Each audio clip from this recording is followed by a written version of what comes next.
नमस्कार। खबरें भी तक देख रहे हैं आप। मैं आपके साथ मुमताज खान में हाजिर उस बुलेटिन में अब तक के तमाम अहम खबरों से आपको बाखबर करने के लिए। आज बड़ा दिन है। आज देश में आम बजट पेश किया जाएगा। मोदी सरकार 3.0 का आज पहला बजट पेश होगा। वित्त मंत्री निर्मला सीतारमण बजट पेश करेंगी। सुबह 11 बजे शुरू होगी लोकसभा की कार्यवाही और इस बजट से नौकरी पेशा, किसान और महिलाओं को काफी उम्मीदें।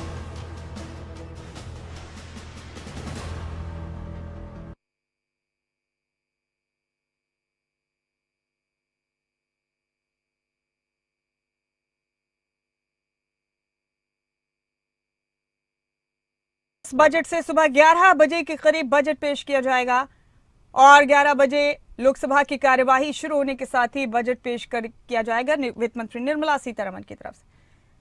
तो आपको यह भी बता दें कि मोदी सरकार 3.0 का ये पहला आम बजट है जो आज पेश किया जाएगा। वित्त मंत्री निर्मला सीतारमण ये बजट पेश करेंगी। सुबह करीब 11 बजे लोकसभा की कार्यवाही शुरू होगी और तभी बजट पेश करने का सिलसिला शुरू होगा वित्त मंत्री की तरफ से। अहम अपडेट है आपकी टीवी स्क्रीन पर। आज का दिन बड़ा है, खास है देश के लिए। आम बजट से देश के लोगों को क्या क्या उम्मीदें हैं, इस पर चर्चाएं भी करेंगे। कौन क्या चाहता है आम बजट से, ये भी आपको बताएंगे।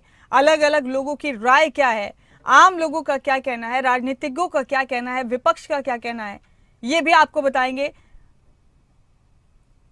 इकोनॉमिक एक्सपर्ट्स क्या कहते हैं बजट को लेकर, किस चीज की संभावना है, किन फील्ड्स पर ज्यादा इन्वेस्ट किया जा सकता है, ये तमाम चीजें आप तक पहुंचाएंगे आज हम लगातार दिन भर। आपको बता दें कि आज सुबह करीब 11 बजे के करीब लोकसभा की कार्यवाही शुरू होगी, तो उसके साथ ही वित्त मंत्री निर्मला सीतारमण आम बजट पेश करेंगी। मोदी सरकार 3.0 का पहला बजट पेश होगा।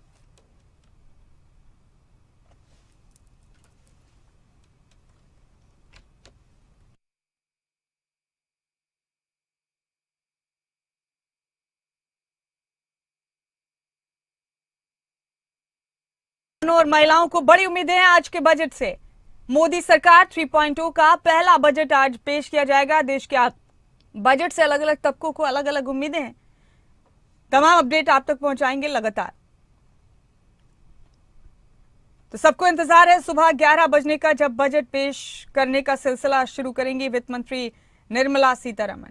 आज 9 बजे के करीब, यानी अब से थोड़ी देर बाद, अपने घर से निकलेंगी वित्त मंत्री और फिर उसके बाद राष्ट्रपति द्रौपदी मुर्मू से मुलाकात करेंगी तकरीबन 9:30 बजे और फिर उसके बाद लोकसभा पहुंचेंगी 10 बजे के करीब और फिर 11 बजे लोकसभा की कार्यवाही शुरू होगी और आज देश का आम बजट पेश किया जाएगा। मोदी सरकार 3.0 का ये पहला बजट होगा जो आज पेश किया जाएगा।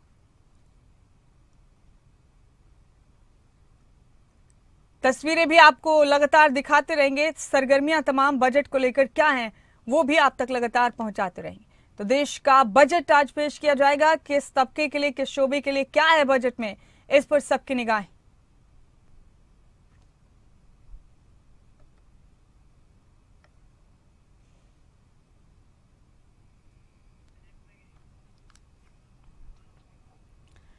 तो वित्त मंत्री निर्मला सीतारमण बजट पेश करेंगी। सीतारमण वित्त मंत्रालय पहुंच गई हैं। बड़ा अपडेट आपको दे रहे हैं। राष्ट्रपति द्रौपदी मुर्मू से भी मिलेंगे आज। अपने घर से निकलकर वित्त मंत्रालय पहुंच गई हैं वित्त मंत्री निर्मला सीतारमण। थोड़ी देर में राष्ट्रपति द्रौपदी मुर्मू से मिलेंगी। तकरीबन 9:30 बजे उनकी मुलाकात होगी राष्ट्रपति द्रौपदी मुर्मू से और फिर उसके बाद 10 बजे लोकसभा पहुंच जाएंगी वित्त मंत्री निर्मला सीतारमण।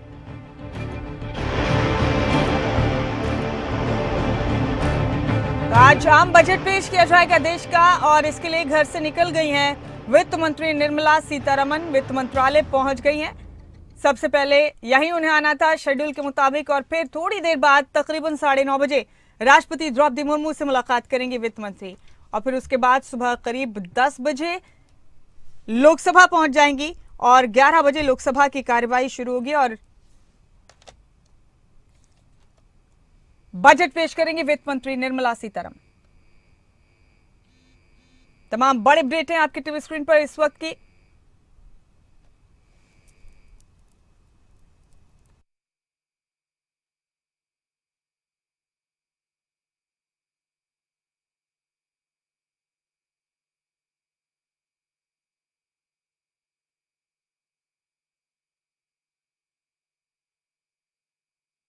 अपडेट है, सबकी निगाहें आज जाहिर है टीवी स्क्रीन पर लगी रहेंगी। देश का आम बजट आज पेश करेंगे वित्त मंत्री और वित्त मंत्रालय पहुंच गई हैं निर्मला सीतारमण। पहले उनकी मुलाकात होगी राष्ट्रपति द्रौपदी मुर्मू से तकरीबन 9:30 बजे और फिर तकरीबन 10 बजे लोकसभा पहुंच जाएंगे वित्त मंत्री निर्मला सीतारमण। आज के इस बजट से नौकरी पेशा किसानों और महिलाओं को बड़ी उम्मीदें।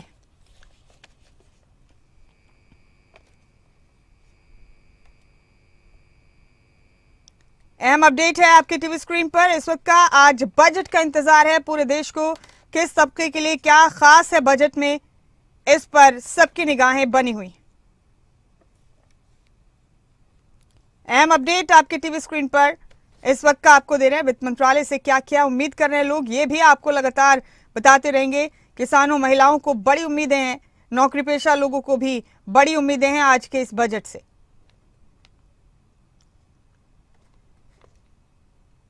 तो आज संसद में मोदी सरकार 3.0 का पहला ये पूर्ण बजट होगा, देश का आम बजट होगा, ये पहला इस सरकार का। वित्त मंत्री निर्मला सीतारमण आज बजट पेश करेंगे और आपको ये भी बता दें कि लगातार 7वीं बार होगा जबकि वित्त मंत्री निर्मला सीतारमण बतौर वित्त मंत्री देश का बजट पेश करेंगी। तमाम बड़े अपडेट आपके टीवी स्क्रीन पर, तस्वीरें भी आपको दिखा रहे हैं। वित्त मंत्रालय पहुंच गई निर्मला सीतारमण और थोड़ी देर में राष्ट्रपति द्रौपदी मुर्मू से मुलाकात करेंगी। वित्त मंत्रालय पहुंचने के वक्त की ये तस्वीरें हैं। तो आज पूर्ण बजट पेश करने जा रही है निर्मला सीतारमण। ये मोदी सरकार 3.0 का पहला और वित्त मंत्री निर्मला सीतारमण का लगातार 7वां बजट है जो पेश किया जाएगा।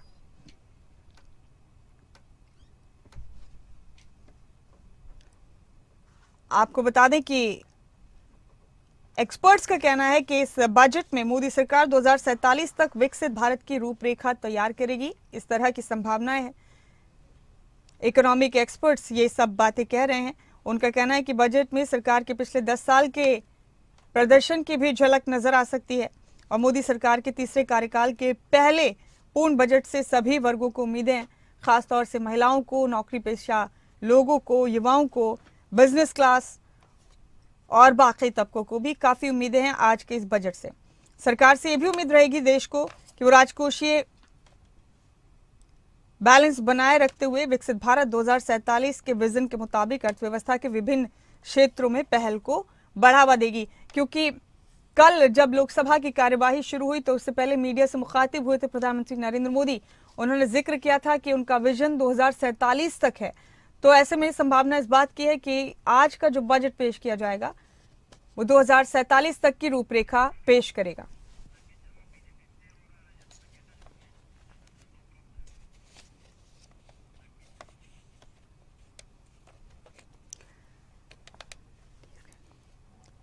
और आज इस खास दिन पर, खास सरगर्मी पर बजट को लेकर हमारे साथ खास पैनल भी जुड़ने वाला है। आइए आपका तारुफ कराते हैं, आपकी मुलाकात कराते हैं। राकेश शर्मा जी हैं बीजेपी से मेरे साथ। राकेश जी, आपका बहुत स्वागत है खबरें अभी तक पर। और रजत पंजेटा जी INLD से मेरे साथ हैं। रजत जी, आपका भी बहुत बहुत स्वागत है खबरें अभी तक पर। राकेश जी, आपका रुख करेंगे। सबसे पहले बजट पेश किया जाएगा, चंद घंटों का इंतजार है, देश की निगाहें टीवी स्क्रीन पर लगी हुई है। क्या उम्मीद करें इस बार लोग आपकी सरकार के बजट से? ये पहला बजट आज पेश किया जाएगा मोदी सरकार 3.0 का, कितनी उम्मीदें की जा सकती हैं?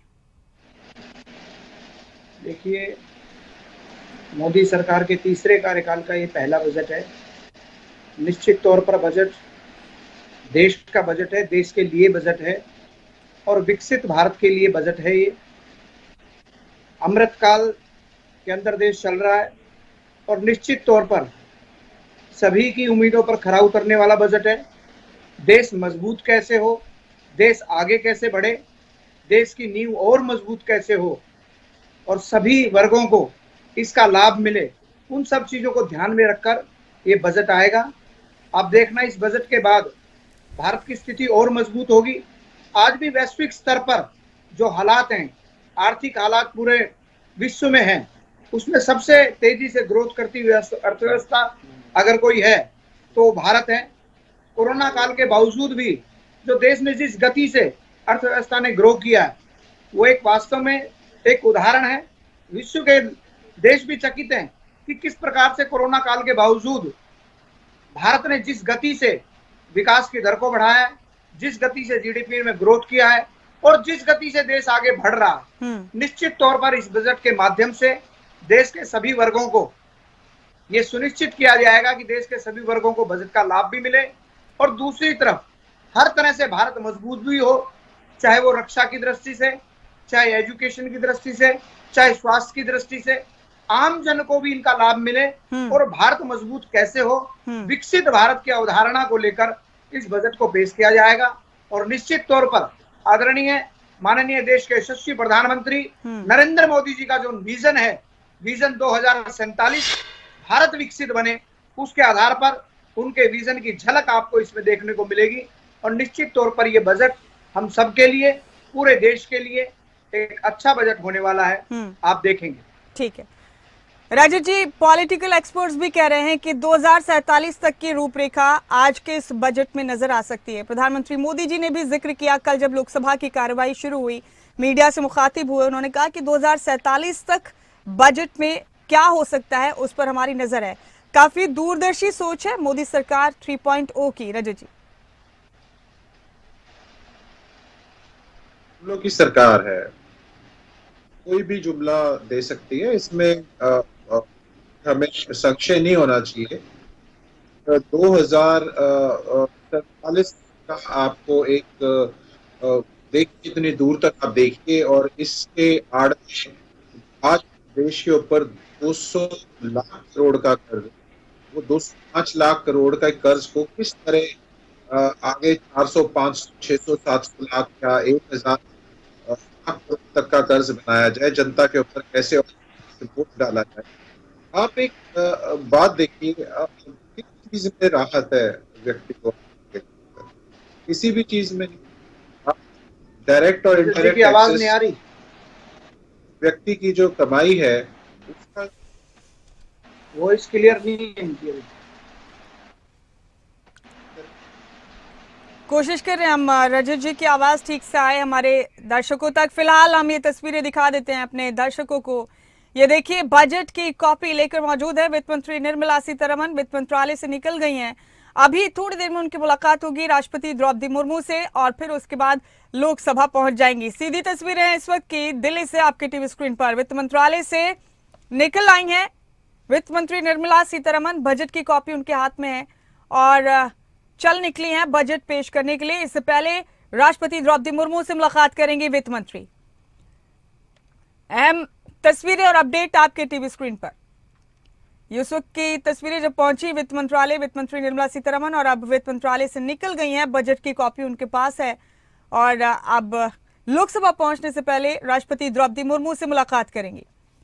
वापस रुक करेंगे अपनी चर्चाओं का। जी रजत जी, अपनी बात मुकम्मल करें। कुछ अहम तस्वीरें थी जो हमने अपने दर्शकों तक पहुंचाई हैं। जी, आपको पहले तो ऑडियो आ रही है? जी, आप बिल्कुल ठीक आ रही है आपकी। हाँ जी, हाँ जी। देखिए, ऐसा है कि बात हो रही, हम 247 विजन पर वहीं से छोड़ी थी, वहीं से शुरुआत कर जी। ये जुमलों की सरकार है। जब की सरकार आई है तब से देश ने ऐसी ऐसी चीजों के ऊपर टैक्स देखा है जो पहले कभी नहीं देखा। दूध, दही, शहद, खाने, एजुकेशन के ऊपर, स्टेशनरी के ऊपर, और हर चीज जो है वो जब भाजपा आई है वो उनकी कीमतें आज दुगनी और चौगुनी भी हो गई हैं कई कई चीज जी। तो उसका जीएसटी के बार बार ये सब चीजें स्लैब बढ़ाते रहते हैं बीच बीच में। स्टेट का अलग जीएसटी है, सेंटर का अलग जीएसटी, चाहे महंगाई के तो हर एफएमसीजीज, दालें, सब्जियां, सीमेंट, तब हर जो वस्तु है वो कमर तो से आसमान छूने वाली महंगाई है, वो भाजपा की सरकार जो जनता है उससे वसूलने का। ठीक है, कोई बात नहीं, आप ले रहे हो जनता से और अमीरों की जो है वो आप फायदा देना चाह रहे हैं। लगभग 14.5 लाख करोड़ आपने पत्रों का माफ करने का काम किया। जो मिडिल क्लास है, जो देखें तो उसमें 73% आपने वृद्धि करी है टैक्सेस। ये आंकड़ों के साथ मैं कह सकता हूँ हम्म।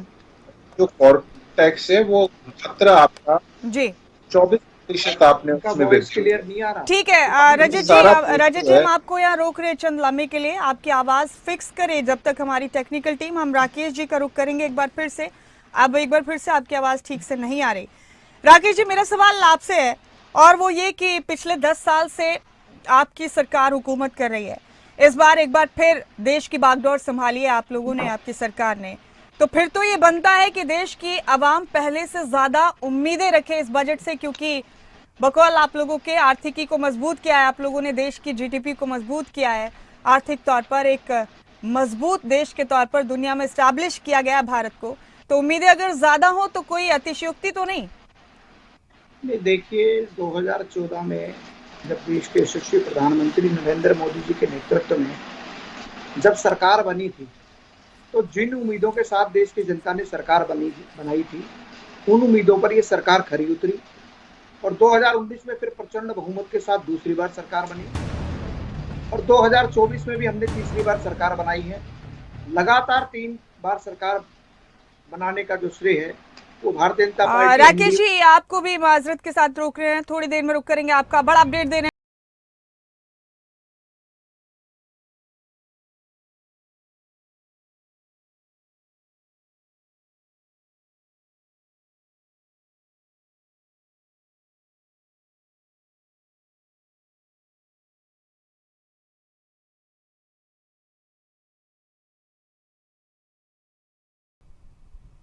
वित्त मंत्रालय से निकल गई हैं निर्मला सीतारमण और राष्ट्रपति भवन पहुंची हैं। राष्ट्रपति से मुलाकात करेंगी और फिर उसके बाद लोकसभा का रुख करेंगी।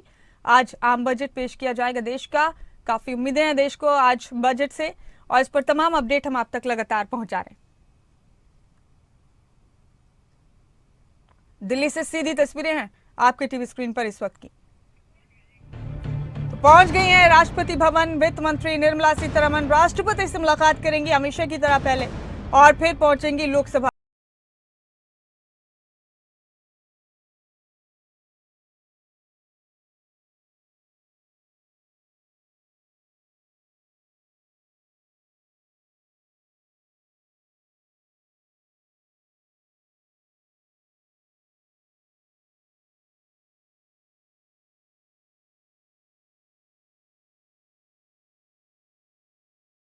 राष्ट्रपति द्रौपदी मुर्मू से मुलाकात करने के लिए। जी राकेश जी, अपनी बात पूरी करें आप, फिर हम आगे बढ़ेंगे। मैं बता रहा था कि किस प्रकार से 2014 से पहले जो देश के अंदर भ्रष्टाचार को लेकर किस प्रकार से पूरे देश में निराशा का माहौल था, उसके बाद जब देश के यशस्वी प्रधानमंत्री नरेंद्र मोदी जी ने प्रधान सेवक के रूप में जब कार्य शुरू किया, तो निश्चित तौर पर जो देश के हर वर्ग की आशाएं थी उस पर वो खरे उतरे, उसके लिए काम किया और देश ने नहीं पूरे विश्व ने बदलते हुए भारत को, मजबूत भारत की तरफ बढ़ते हुए भारत को पूरे विश्व ने देखा किस प्रकार से एक बड़े स्वरूप में देश के इंफ्रास्ट्रक्चर पर काम हुए, किस प्रकार से देश के अंदर बदलाव हम सब लोगों ने देखा है।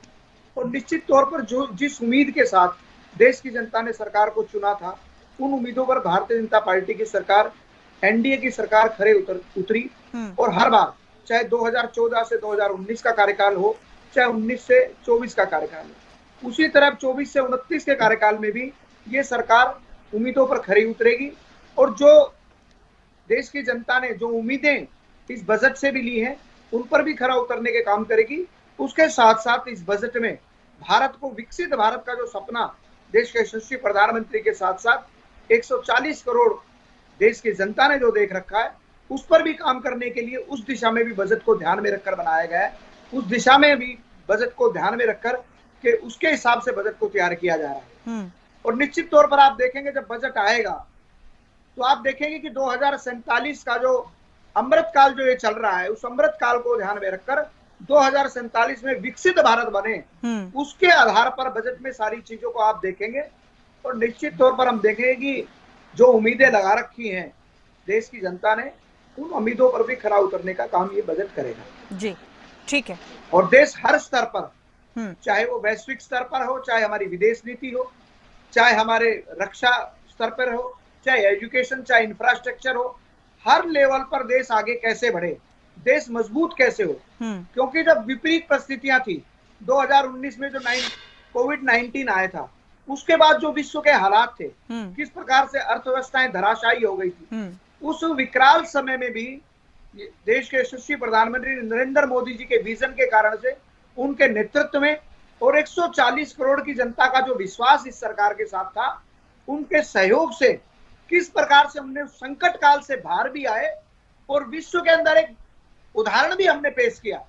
आज विश्व की शक्तियां देखती हैं कि ऐसे कोविड काल के अंदर भी भारत ने जिस गति से ग्रो किया है, वो देखने लायक, उदाहरण योग्य है।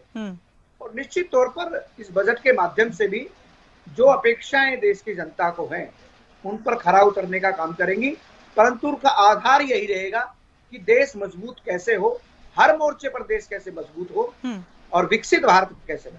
ठीक है रजत जी, क्या लगता है आपको, देश के ज्यादातर लोग जबकि मध्यम वर्ग से ताल्लुक रखते हैं तो उनको तो सबसे ज्यादा उम्मीद यही होती है कि क्या टैक्स रिजीम में कोई छूट मिलेगी, क्या टैक्स में किसी किस्म की कोई रियायत मिलेगी देश के अवाम को। क्या लगता है आपको, जितनी उपलब्धियां मोदी सरकार के 2 साल के कार्यकाल में रही हैं, आर्थिक रूप से जितना बड़े पैमाने पर देश को मजबूत करने का दावा किया जाता है, मिडिल क्लास को इस बार कोई राहत मिलेगी? मिडिल क्लास से जो बताया, पहले भी बताया आपको, क्लास से तो केवल और अतिरिक्त अतिरिक्त बोझ ही डालने का काम है। इसका बजट ये नहीं है कि किसी को क्या, बजट ये होता है कि अब सरकार जनता से और कितना वसूले। ठीक है, ये टैक्स जो है जनता से वसूलने का काम किया जाता है। और पहले हम मोदी जी क्या कहा करते थे, तो ईमानदारी से टैक्स भरता है और मिडिल क्लास जो सैलरीड क्लास, वो उसको हम बहुत सी आगे जब हमारी सरकार देगी, उसको उसमें से कुछ हिस्सा वापस लौटाने का काम करेंगे, उसको रियायतें देंगे। अगर ऐसा देखने को नहीं मिला, आंकड़ों के साथ बताया कि मिडिल क्लास से इस सरकार ने आने के बाद 75% अतिरिक्त एक्स्ट्रा टैक्स वसूला है। और जो कॉर्पोरेट टैक्स, उसमें 24% की वृद्धि हुई है। और कॉर्पोरेट टैक्स को इन्होंने 6 करोड़ के आसपास की सब्सिडियां दी।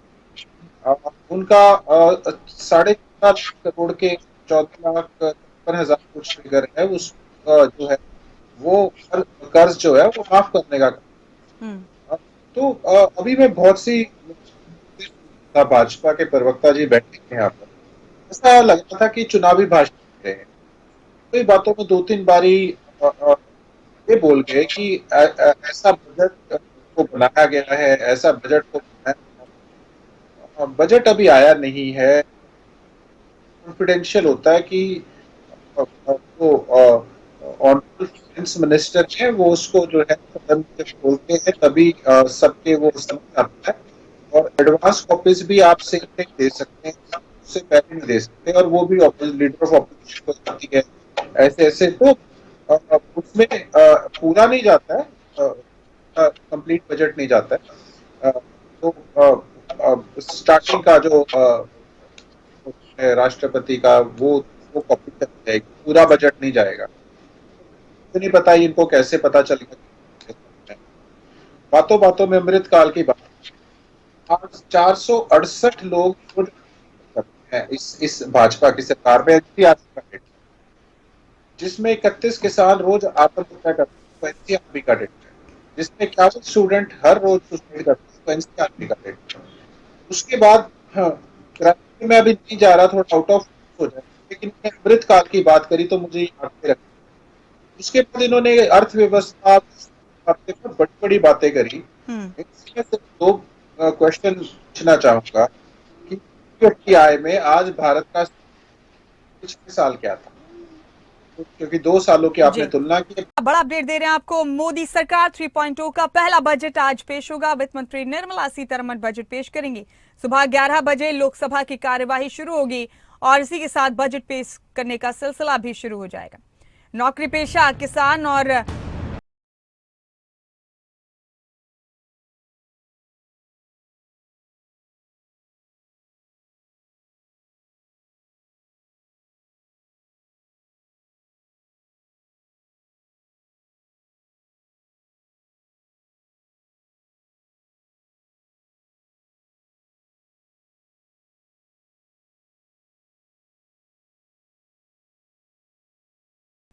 इस बीच बड़ा अपडेट एक और ये है कि राष्ट्रपति से मिलने पहुंची वित्त मंत्री निर्मला सीतारमण और राष्ट्रपति द्रौपदी मुर्मू से मुलाकात करने के लिए पहुंची हैं वित्त मंत्री। इसी के साथ उन्हें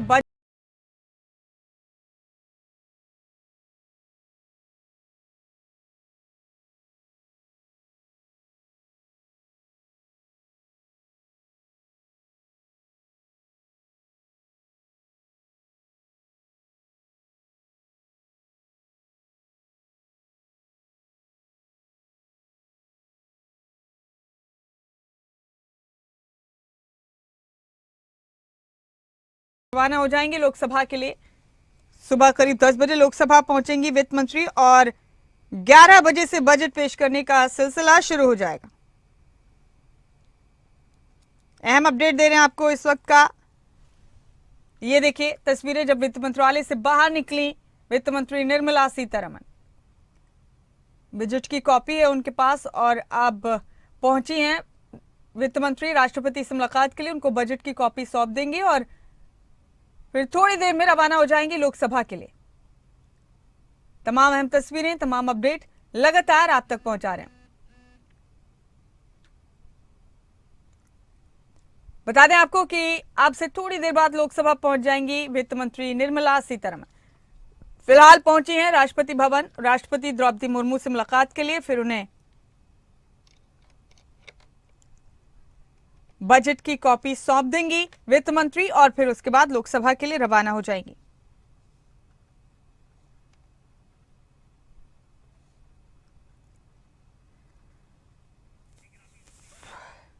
तो विकसित भारत पर बजट में फोकस होगा। बजट किसके लिए खुशखबरी लेकर आएगा, एक ग्राफिक्स के जरिए आपको बता रहे हैं। अहम अपडेट है आपके टीवी स्क्रीन पर। जनता के साथ गठबंधन में सहयोगी टीडीपी और जेडीयू की उम्मीदों पर भी खरा उतरना है बजट को। और आपको ये भी बता दें कि 2047 तक भारत को विकसित राष्ट्र बनाने का रोड मैप तैयार किया गया है। इस बजट में रोजगार, ग्रामीण अर्थव्यवस्था और मैन्युफैक्चरिंग पर फोकस किया गया है। पीएम आवास योजना के लिए फंड्स और बढ़ाने का भी ऐलान किया जा सकता है इस बजट में। कृषि क्षेत्र की वृद्धि दर को तेज करने के लिए भी उपायों की घोषणा की जा सकती है। महिलाओं, युवाओं, किसानों और गरीबों पर इस बजट में फोकस हो सकता है। हाउसिंग लोन लेने पर भी नई रियायत संभव है। नई टैक्स प्रणाली में आयकर छूट स्लैब की सीमा भी बढ़ सकती है। और 10 बड़ी उम्मीदें क्या हैं बजट से। बुलंद भारत 2047 तक विकसित भारत का रोड मैप तैयार किया गया है। भारत का $5 ट्रिलियन की अर्थव्यवस्था बनाने का खाका ये बजट खींचेगा। विश्व की तीसरी बड़ी अर्थव्यवस्था बनाने के लक्ष्य को पूरा करने का रास्ता बताएगा ये बजट। और ग्रामीण अर्थव्यवस्था पर विशेष जोर दिया गया है।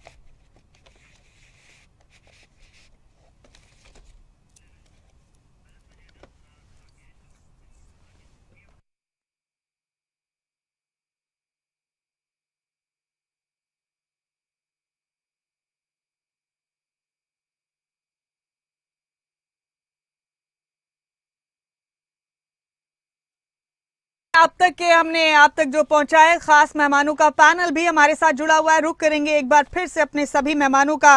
राकेश शर्मा जी बीजेपी से, रजत पंजेटा जी आईएनएलडी से मेरे साथ बने हुए हैं और आम आदमी पार्टी से मेरे साथ राकेश भड़ाना जी भी जुड़ चुके हैं। राकेश जी, हमारी चर्चाएं लगातार जारी हैं बजट को लेकर। आप भी विपक्ष की भूमिका में है देश में। क्या लगता है आपको इस बार का बजट क्या मुख्तलिफ होगा पिछले तमाम बजट से? आपको बतौर आम आदमी क्या उम्मीदें इस बजट से?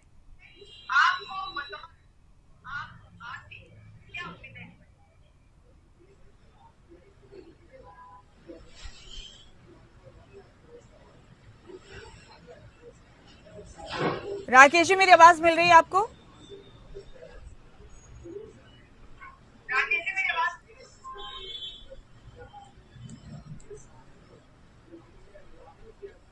मेरा ख्याल है मेरी आवाज नहीं पहुंच रही है राकेश भड़ाना जी तक। राकेश शर्मा जी, आपका रुख कर लेते हैं। हमने तफसील बताई, क्या संभावनाएं हैं इस बार बजट को लेकर, क्या उम्मीदें देश कर सकता है इस बजट को लेकर। आपको क्या लगता है सबसे ज्यादा जोर किस बात पर दिया जाना है बजट पे?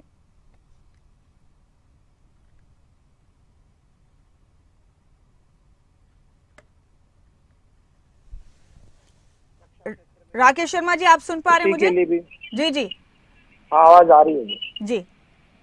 सरकार ने सभी क्षेत्रों पर समान रूप से ध्यान दिया है और हर क्षेत्र के बजट को बढ़ाने का काम किया है। चाहे वो रक्षा क्षेत्र का बजट हो, रक्षा क्षेत्र का बजट भी हमारा लगातार बढ़ा है। किसान के लिए भी, युवाओं के लिए भी, गृहिणी के लिए भी और उद्योग के लिए भी, हर क्षेत्र में समान रूप से जब तक विकास नहीं होगा, चाहे वो ग्रामीण क्षेत्र हो चाहे वो शहरी क्षेत्र हो। पहली बार आपने देखा होगा अटल बिहारी वाजपेयी जी की सरकार में पहली बार ग्राम सड़क योजना के नाम से एक योजना आई थी और गांव में सड़कों तक पहुंचाने का काम किया था। इस प्रकार से बिजली पर जितना काम इस सरकार के अंदर हुआ, पावर पर, उतना काम कभी भी नहीं हुआ। देश के ऐसे कितने क्षेत्र थे जिन्होंने बिजली देखी नहीं थी, जिन्होंने बल्ब देखा ही नहीं था। तो हर क्षेत्र में मैं मानता हूं कि ये सरकार हर क्षेत्र के अंदर किसी भी क्षेत्र को अछूता नहीं रखा जाएगा, समान रूप से। क्योंकि अगर आप सिर्फ एक ही क्षेत्र पर फोकस करते हैं तो देश जिसकी आप कल्पना कर रहे हैं कि विकसित भारत का ये बजट है, विकसित भारत हमें 2047 में बनाना है। जब कल्पना ये हो कि भारत को विकसित करना है, विकासशील देश है पर विकसित भारत बनाना है, और तब आपको हर क्षेत्र के लिए उसका ध्यान रखना पड़ेगा समान रूप से। थोड़ा तो टेंटेटिव हो सकता है परंतु समान रूप से जो जो इंपॉर्टेंट क्षेत्र है, जो जो सेक्टर ऐसे हैं जिन सेक्टर के माध्यम से हम विकसित भारत की कल्पना करते हैं, जिन सेक्टर के माध्यम से हम भारत को विकसित बनाकर अपने लक्ष्य को पूर्ति तक पहुंचाने का काम करते हैं, उसके लिए हर क्षेत्र पर सरकार ध्यान देगी और निश्चित तौर पर दिया भी है। आपने देखा होगा 2014 में सरकार बनी थी तो क्योंकि अगर आपको देश को मजबूत करना है तो देश का इंफ्रास्ट्रक्चर मजबूत चाहिए। जब तक इंफ्रास्ट्रक्चर मजबूत नहीं होगा तब तक आपके पास फंडिंग नहीं आ पाएगी, तब तक आपके पास उद्योग धंधे नहीं लगेंगे। तो देश के इंफ्रास्ट्रक्चर पर आजादी के बाद अगर मैं ये कहूं कि 2014 के बाद की जो मोदी जी के नेतृत्व में सरकार बनी थी, उन्होंने देश के इंफ्रास्ट्रक्चर पर जिस गति से काम किया, जिस गति से पहली बार 2014 के बाद रेलवे का जो इलेक्ट्रिक रेलवे में हमने बढ़ाया, वो पहली बार हुआ। जिस प्रकार से रोडों पर जो काम हुआ, पूरे देश के अंदर हाईवेज के जिस लेवल पर काम हुए, आप देखेंगे कोई देश का ऐसा कोई प्रदेश अछूता नहीं है, कोई डिस्ट्रिक्ट अछूता नहीं है जो हाईवे से जुड़ा हुआ नहीं हो। तो निश्चित तौर पर ये जो बजट आ रहा है, जो अभी 11 बजे हमारे देश की वित्त मंत्री पेश करेंगी, वो हर क्षेत्र के लिए बजट होगा, विकसित भारत के लिए बजट होगा। और अभी पंजेटा जी कह रहे थे, हालांकि पंजेटा जी की आवाज बार बार कट रही थी, समझ में नहीं आ रहा था, पर वो कह रहे थे कि इनको कैसे पता। देखिए, आप जब पॉजिटिव सोचते हैं, जब आप देश के बारे में सोचते हैं, जब आपके विचार पॉजिटिव रहते हैं, जब आप 2014 से जिस सरकार को आप देख रहे हैं जिसने देश को आगे बढ़ाने के लिए, विकसित भारत के लिए काम किया है, निश्चित तौर पर जो जिस ट्रैक पर सरकार चल रही है उससे यही हम कहेंगे कि जो ये बजट आने वाला है, देश को विकसित बनाने के लिए बजट आएगा और पॉजिटिव बजट आएगा, हर क्षेत्र के लिए बजट आएगा। इसमें किसी प्रकार की कोई शंका मुझे नहीं है। परंतु क्योंकि जो विपक्ष की जो भूमिका है, जो विपक्ष का काम है, वो अपना काम करेंगे, उनको पॉजिटिव चीजें देखनी नहीं है क्योंकि देख ही नहीं सकते। 2014 के भारत का भारत कैसा भारत है? 2014 के भारत ऐसा भारत है, इतना मजबूत भारत है जो रक्षा के क्षेत्र में भी मजबूत है, जो सेना के क्षेत्र में भी मजबूत है, पहले भी मजबूत था, परंतु इनको और मजबूत करने का काम किया कि देश के ऊपर अगर कोई नजर से देखता है, गलत नजर से देखता है, तो आज का भारत घर में घुसकर मारने का काम करता है। ऐसा मजबूत भारत है और विकसित भारत, और भारत और मजबूत हो, उसके लिए बजट, उसी दिशा में बजट आएगा। जब 11 बजे बजट पेश होगा तो आप देखना कि किस प्रकार से जो बातें, जिन बातों का 2014 के बाद की सरकार ने जैसे बजट पेश किए हैं, जो देश को गति देने के लिए, देश को बढ़ाने के लिए, कोई चुनावी बजट पेश नहीं किया। एक अंतरिम बजट तो चुनाव से पहले आया था, उसमें भी आप देखिए, मैं अलग अलग उसमें देख रहा था कि लोग कह रहे थे भाई चुनावी बजट है, लुभावना बजट होगा, परंतु उसको वो बजट भी देश किस प्रकार से विकसित भारत बने उसकी परिकल्पना पर आधारित था और उसी आधार पर ये बजट आने वाला। ठीक है राकेश जी। राकेश भडाना जी का रुख कर लेते हैं। अब क्या राकेश जी, मेरी आवाज आपको मिल रही है? राकेश भडाना जी,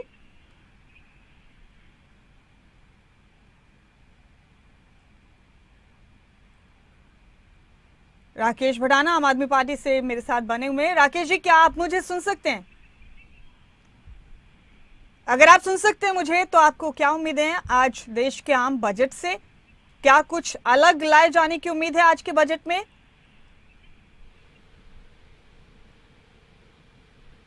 मुझे लगता है अभी भी मेरी आवाज़ उन तक नहीं जा रही है। हम रजत जी का रुख कर लेते हैं यहाँ। कोशिश करेंगे कि हमारी टेक्निकल टीम फिक्स करे इस दिक्कत को। रजत जी, अभी राकेश शर्मा जी ने बताया कि क्योंकि 2014 से लेकर अब तक लगातार देश ने तरक्की के नए आयाम तय किए हैं और हर साल बजट में ऐसा कुछ लाया गया जिससे देश के इंफ्रास्ट्रक्चर को, देश की आर्थिकी को मजबूत किया गया, लिहाजा ये बजट भी बेहतरीन होगा हमेशा की तरह और देश को आगे ले जाने वाला होगा। उन्होंने ये भी कहा कि विपक्ष कभी खुश नहीं हो सकता क्योंकि विपक्ष का काम ही है सवाल उठाने का। पक्ष कोई अगर ये सोचते हैं कि सकारात्मक अगर आलोचना कोई नहीं ले सकते या अगर कहीं सरकार विफल है या जो जनता की दिक्कतें हैं, मुसीबतें हैं, इनका गुणगान करने के लिए विपक्ष नहीं होता। जब ये सत्ता में नहीं थे ये भी कोई गुणगान नहीं करते थे और कहीं पे जनता की गाड़ी खून पसीने की कमाई का कहीं नुकसान हो रहा है, पानी की तरह बह रहा है, पानी बरसात में अगर कहीं सड़कें बन रही हैं या पानी की तरह कोई पैसा बहाया जा रहा है, कहीं निगमों में घोटाला हो रहा है या कोई भी ऐसी चीज है, अगर ये चाहते हैं कि सरकार का गुणगान करे विपक्ष, तो विपक्ष की ये भूमिका नहीं होती, ना आपकी कभी रही है, ना आगे और होनी भी नहीं चाहिए। अगर एक हेल्दी डेमोक्रेसी है उसको मेंटेन करने के लिए विपक्ष को हमेशा, विपक्ष का अकेला काम नहीं होता, ये प्रेस और मीडिया का काम भी होता है कि जहां सरकार कहीं गलत है, कहीं नीतियां गलत है या जनता की गाड़ी खून पसीने की कमाई का कहीं नुकसान है, उसे उठाने का और काम करे, उजागर करने का काम करे। देखिए उन्होंने बहुत सारी बातें करी। पहले तो एक लॉलीपॉप दे दिया, 2047 तक का कोई विजन की बात कर रहे हैं। पिछले 10 साल के अपना लेखा जोखा से पता चल जाएगा आपको कि इनकी विजन क्या है।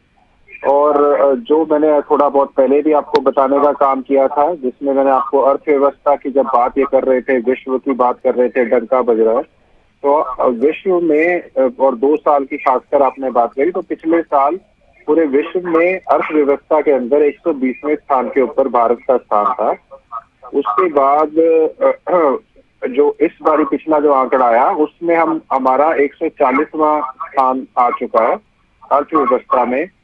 कर्ज के अंदर हम कहाँ हैं वो बताइए। और उसके बाद जिन देशों की आप बात कर रहे हैं उन देशों की तुलना के अंदर भारत के रुपया कहाँ स्टैंड करता है वो बताइए आप। बांग्लादेश जैसी इकोनॉमी जब हमसे अच्छा परफॉर्म करती है तब उसके बारे में बताइए आप। उन्होंने कहा कि मोदी सरकार से आने से पहले निराशा का माहौल था, रक्षा की बात करी, रक्षा के अंदर आपने बजट बढ़ाने की बात करी। तो आप अग्निवीर योजना जैसी योजनाओं के बारे में जिसमें पूरे देश में आपकी आलोचना हो रही है उसके बारे में बात करें। आपने अपने देश की सेना को कमजोर करने का काम क्यों किया।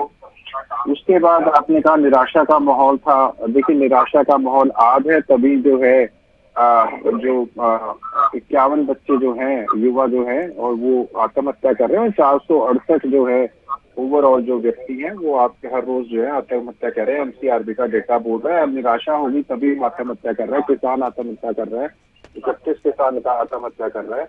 आपने हर वर्ग की बात करी, आपने हर वर्ग की कमर तोड़ने का काम किया है।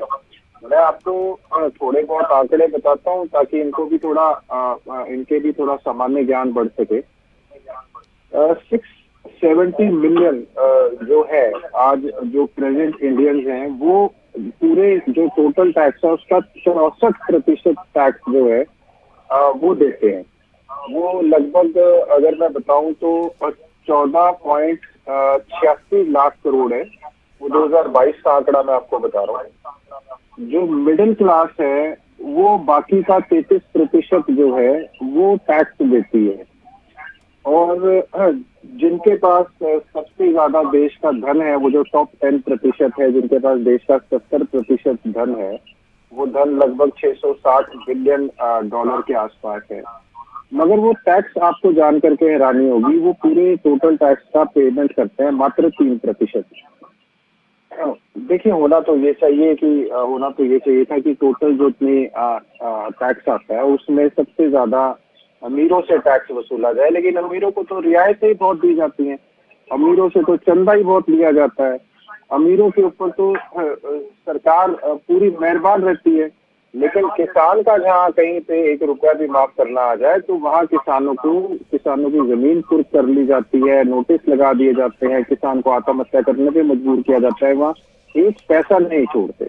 बड़ी बड़ी रियायतें जो है आज जी। इस जो पूंजीपतिवादी जो सोच है इस सरकार की, उसके ऊपर है। जहाँ पर कहीं गरीब की बात आएगी तो गरीब को तो और गरीब करने का काम इस सरकार ने किया है। उसके बाद इन्होंने बात करी बदलाव की। देखिए बदलाव आए हैं, भाजपा के जो जुड़े लोग हैं, भाजपा के जो राजनेता हैं, उनमें जरूर बदलाव आए हैं और आम व्यक्ति को निराशा आज उसके हाथ लगी हुई है। उसके बाद इन्होंने एजुकेशन की बात करी। एजुकेशन का तो इन्होंने भट्टा बिठा दिया। लगभग 4-5 हजार तो प्रोफेसर के पद हरियाणा में खाली पड़े हैं। पूरे एजुकेशन में हजारों पद, 71,000 के आसपास पद खाली पड़े। एलिमेंट्री भी एजुकेशन है, सेकेंडरी एजुकेशन भी आ गई उसमें। रेल की बात कर रहे थे, अच्छी बात है रेल की। पिछले 4 बड़े हादसे, मैं ज्यादा वक्त पीछे नहीं जाऊंगा, आप थोड़ा इसी महीने के अंदर देख लीजिए। 4 बड़ी रेल दुर्घटनाएं इसी सरकार में हुई है। एयरपोर्ट टॉप क्लास कहते हैं, छतें लीक कर रही हैं, बेचारों की मौत हो जाती है, गाड़ियों के ऊपर पूरी छत गिर जाती है। ये इनके टॉप क्लास इंफ्रास्ट्रक्चर है। उसके बाद सड़कों की बात कर रहे थे। सड़कों में कितना भारी भरकम टोल वसूल किया जा रहा है। मैं मानता हूँ इसमें तो बात ठीक है, मानता हूँ सड़कों का जाल बिक रहा है, लेकिन उसमें जनता का ही पैसा इस्तेमाल हो रहा है, उसमें भारी भरकम टोल लिया जा रहा है। लेकिन वो जो सड़कों की आप बात कर रहे हो, वो किसी ने अगर मुंबई से अगर जाना है, कश्मीर जाना है या कहीं, देखिए वो बाहर के सभी के लिए है। लेकिन जो स्टेट हाईवेज है, जो ग्रामीण अंचल की सड़कें है, वो तो टूटी पड़ी है। हर विधानसभा के सत्र के राजेश जी आएंगे आपके पास। मुझे रुक करना अभी राकेश भडाना जी का। राजेश जी एक बार फिर आएंगे आपके पास, राकेश शर्मा जी के पास भी जाएंगे। राकेश भडाना जी आम आदमी पार्टी से मेरे साथ बने हुए। राकेश जी, मुझे उम्मीद है कि मेरी आवाज अब आप तक पहुंच रही है। आपको आ रही है मेरी आवाज? जी बिल्कुल, अब आपकी आवाज बिल्कुल ठीक आ रही है। राकेश भडाना जी, देश का आम बजट आज पेश किया जाएगा। मोदी सरकार 3.0 का ये पहला आम बजट है। कितनी उम्मीदें हैं आपको इस बजट से? क्या संभावनाएं आपको नजर आती हैं? क्या कहते हैं आप? देखिए मुमताज जी, मुझे तो पहले भी मोदी जी का फर्स्ट जो था, सेकंड जो था, तीसरा बजट है, मुझे तो इसमें कोई आशा नजर आ नहीं रही। वही पिछली बार की तरह, उससे पिछली बार की तरह सब झूठे वादे होंगे, जमीन पे उनका कुछ अमल होगा नहीं उन पे। आज देखिए जिस तरीके से भारतीय जनता पार्टी ने पिछले 10 वर्षों में ये तीसरा इनका जो कार्यकाल है वो चालू हो गया है। इन्होंने 2 करोड़ नौकरियां देने की बात करी थी।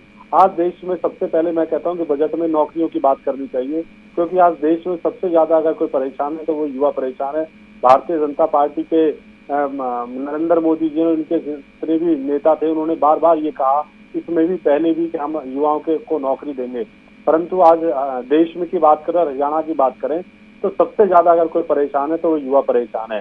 दूसरी बात मैं ये कहना चाहता हूँ, बजट में सबसे ज्यादा अगर और किसी को अहमियत देनी चाहिए तो महिलाओं के लिए, इन्हें के लिए विशेष पैकेज देना चाहिए, जिससे आज महिलाओं को और ज्यादा देश में तरक्की करने का मौका मिले। तीसरी मैं बात और कहना चाहता हूँ कि आज देश का जो रुपया है वो और कमजोर होता जा रहा है और देश में आज और गरीबी दिन प्रतिदिन बढ़ती जा रही है। इसके लिए भी एक विशेष ध्यान रखना चाहिए।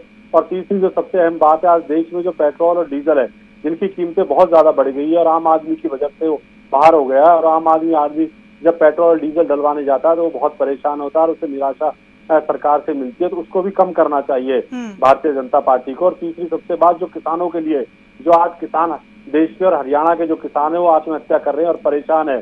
जिस तरीके से बारिश आ जाती है और उनको कुछ पैकेज मिल नहीं पाता है, झूठी घोषणाएं हरियाणा में यहाँ के जो मुख्यमंत्री वो कर देते हैं, तो उनके लिए भी एक विशेष पैकेज उनको देना चाहिए।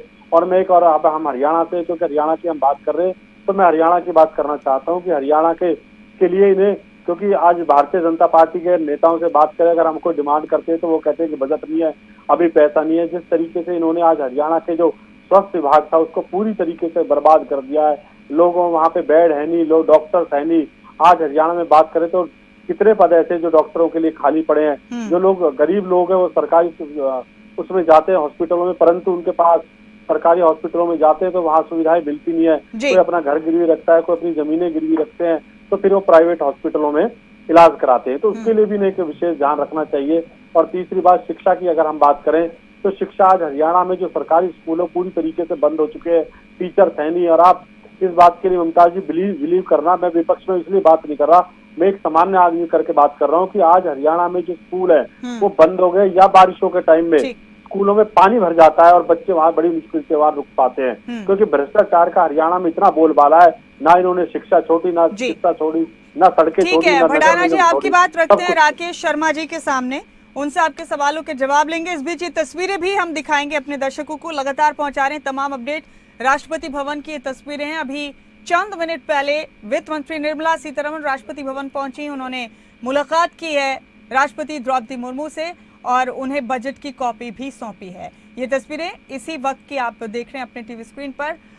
राकेश शर्मा जी, विपक्ष को बहुत शिकायतें हैं आप लोगों से, इधर आम आदमी पार्टी की तरफ से ये भी कहा गया था, संजय सिंह जी ने कहा था कि दिल्ली के लिए वही पिछले 6-7 सालों से 325 करोड़ का बजट आता है, उससे ऊपर कुछ देते ही नहीं है केंद्र सरकार वाले, तो शिकायतों की फेहरिस्त लंबी है काफी। देखिए मुमताज जी, देश की जनता परेशान नहीं है, देश का विपक्ष परेशान है।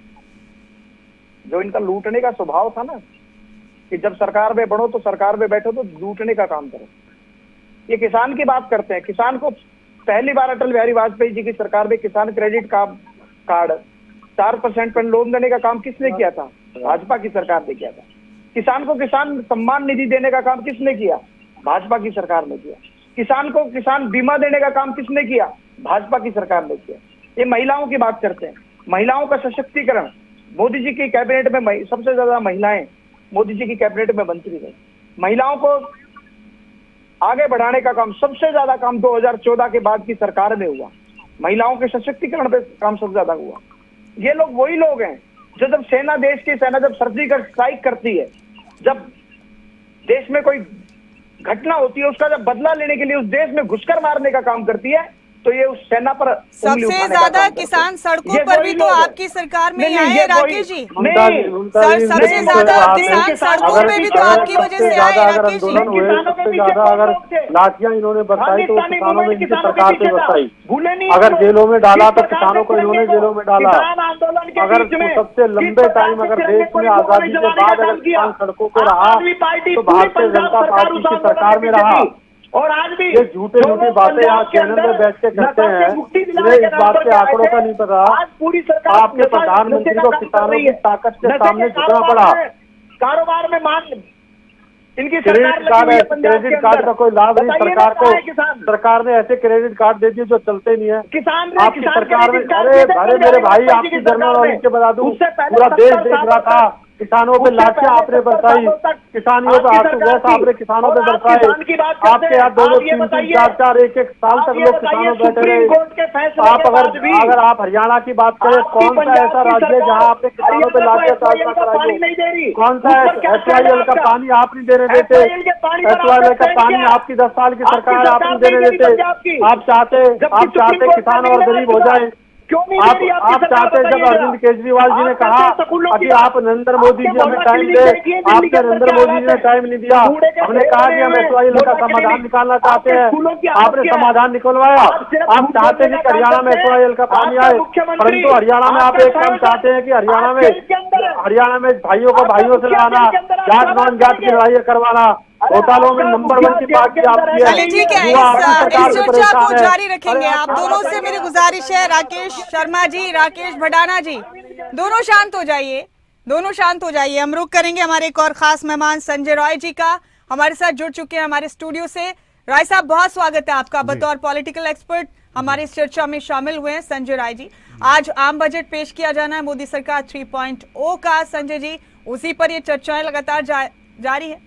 अब आपसे जानना चाहेंगे, बतौर राजनीतिक विश्लेषक, आपको क्या लगता है पिछले 10 साल का कार्यकाल है मोदी सरकार का ही, 10 साल में काफी दावे हैं, काफी वादे भी किए गए और देश की अर्थव्यवस्था को एक मजबूत अर्थव्यवस्था बनाए जाने का दावा भी है। तो ऐसे में जब देश की आर्थिकी मजबूत है बकौल सरकार, तो इस बजट में क्या लगता है आपको, पहले से ज्यादा उम्मीदों के साथ लोगों की निगाहें टीवी स्क्रीन पर लगी रहेंगी आज 11 बजे? जी बिल्कुल, आज जो है बजट आना है, कुछ देर में हम लोगों के सामने होगा हमारे देश का बजट। एक किसी राज्य का नहीं है। हम राज्य पे चर्चा नहीं कर पा रहे हैं अभी, क्योंकि राज्य की बजट जो आएगा वो राज्य सरकारें देंगी। हम लोग अभी उनमें उलझ जाएं। देखिए जिस तरह की चर्चा चल रही थी, अभी आपस में ही उलझ गए लोग। हमारा आज पूरे देश का बजट है, वो हर जगह के लिए है। आज किस चीज़ पर आना है वो चीज़ देखना है। कल इसका पूर्वानुमान सरकार ने किया, उससे लगा कि सरकार ने प्रोग्रेस की है, कितने % की है, उससे चर्चा कल शाम को हो चुकी। आज जो है कि आज इसमें क्या प्रारूप सामने आता है वो देखने वाली बात होगी। आज हमें देखना है कि प्रधानमंत्री पेयजल योजना में किस किस गांव में, कितने गांव में ये पहुंचा और कहां तक पहुंचाने का प्रयास है। अभी मैं कहूं कि लाखों गांव में अभी पेयजल नहीं पहुंच पाया है, जहां पे ज़मीनें ही नहीं बची हैं। लोग, पहली सरकारों ने ज़मीनें ही बेच खाई हैं, तो वहां पर लगाने के लिए टंकियां नहीं लगाने के लिए है, या वहां पे ट्यूबवेल लगाने की व्यवस्थाएं नहीं कर पाए हैं। उत्तर प्रदेश इसमें है, बिहार में है, मध्य प्रदेश में इस तरह की है जहां पर, और यही चीज़ें उत्तराखंड में है। उत्तराखंड ने थोड़ा बहुत काम किया है, लेकिन अभी कितना काम वो कर पाए हैं, उसमें कितनी प्रोग्रेस हो पाएगी, क्योंकि वो डबल इंजन सरकार वहाँ भी है, तो उस चीज़ को वहाँ पर भी देखने हैं। क्योंकि पर्वतीय क्षेत्रों में पेयजल की मुख्य समस्या है, उस पर सरकार कितना लेके आ रही है। दूसरी चीज़ है कि हमारे जो टैक्स स्लैब में कितना वो बढ़ाते हैं, वो देखने वाली बात है।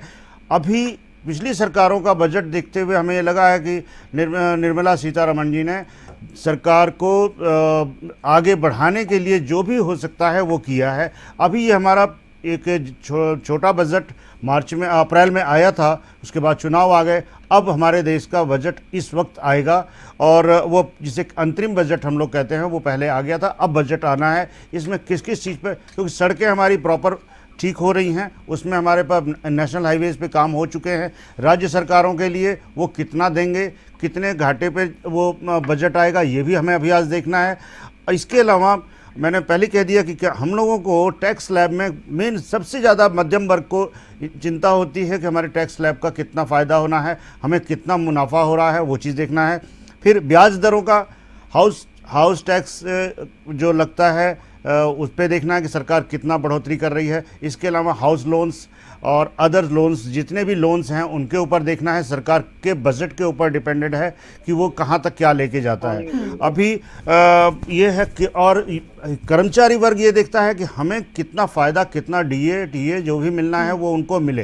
कर्मचारी वर्ग की निगाहें उस चीज़ पर उनके लगी है। 7वां वेतन आयोग जो आना है, 7वां या 8वां, जो भी 7वां वेतन आयोग अभी आना है, उसको अभी पूरी तरह से लागू होना है। रोजगार कितना आएगा इस वक्त वो देखना है।